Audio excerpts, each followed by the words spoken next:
yine yumuşak dikenliydi.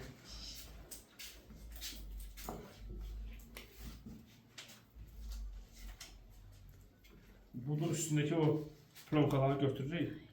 Hem yanmasın, rahat da olmasın. Burada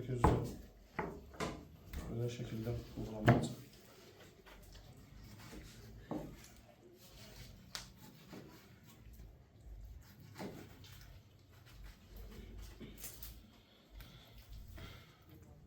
Yani bugünkü dersimiz uşaqlar bax, quzun doğranmasıydı, müxtəlif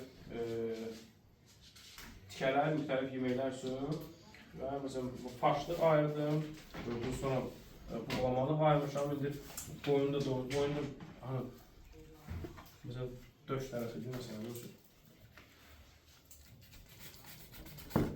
Yenə bunu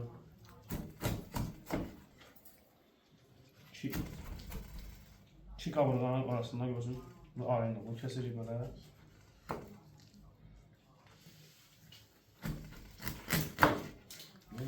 Balta ehtiyac olmur. Qıralarını düzəldirik, bu farşlıq götürürük.